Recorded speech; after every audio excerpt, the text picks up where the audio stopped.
Kelompok kelas bawah. Perjuangan sehari-hari. Di bagian paling bawah dari piramida sosial, terdapat kelas bawah. Kelompok ini biasanya terdiri dari masyarakat dengan pendapatan rendah serta akses yang terbatas terhadap sumber daya ekonomi. Banyak dari mereka bekerja sebagai buruh harian, pekerja kasar, atau pekerjaan dengan penghasilan yang tidak menentu. Bagi sebagian orang di kelompok ini, kehidupan sehari-hari seringkali berfokus pada satu hal sederhana: bertahan hidup. Memastikan ada makanan di meja makan, memastikan keluarga memiliki tempat tinggal, dan memastikan anak-anak tetap bisa bersekolah. Akses terhadap pendidikan berkualitas, layanan kesehatan yang baik, atau peluang ekonomi seringkali masih menjadi tantangan besar bagi mereka.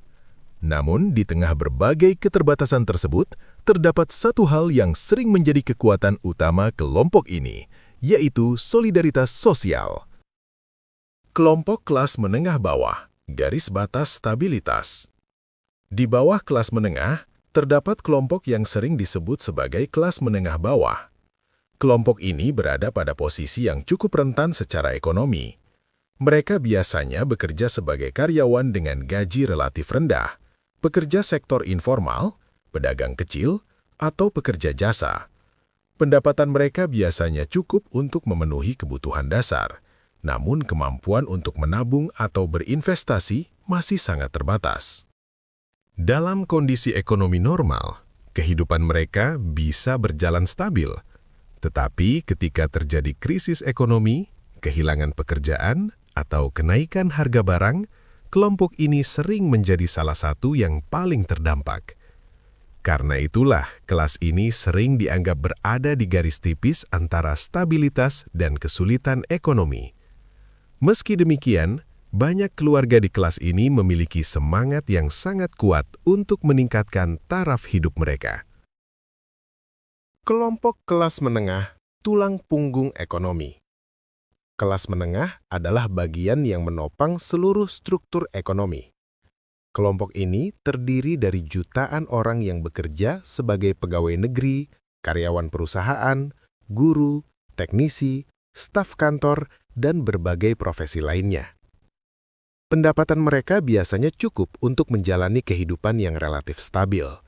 Mereka bisa membayar cicilan rumah, membiayai pendidikan anak, serta memenuhi kebutuhan sehari-hari. Banyak keluarga di kelas ini mulai memiliki aset seperti rumah sederhana, kendaraan, atau tabungan untuk masa depan. Namun, posisi kelas menengah juga memiliki tantangan tersendiri, karena kondisi ekonomi mereka masih cukup sensitif terhadap perubahan ekonomi. Kenaikan harga kebutuhan pokok, inflasi, atau ketidakstabilan pekerjaan dapat langsung mempengaruhi kehidupan mereka.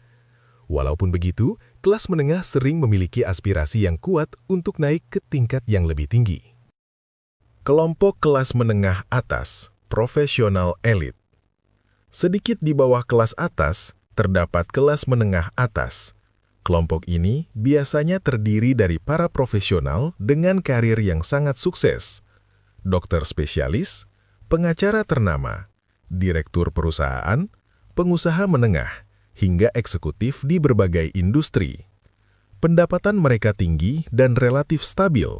Mereka mampu membeli rumah di lingkungan yang nyaman, memiliki kendaraan pribadi, serta memiliki tabungan atau investasi yang cukup besar. Namun, berbeda dengan kelas atas, sebagian besar pendapatan mereka masih berasal dari pekerjaan aktif. Artinya, mereka tetap harus bekerja untuk mempertahankan gaya hidup yang mereka miliki. Keluarga di kelas ini biasanya memberikan perhatian besar pada pendidikan anak. Sekolah terbaik, universitas ternama, bahkan pendidikan luar negeri sering menjadi pilihan. Bagi mereka, pendidikan adalah investasi jangka panjang untuk mempertahankan posisi sosial keluarga. Kelompok kelas atas, puncak piramida. Di bagian paling atas dari struktur sosial terdapat kelas atas.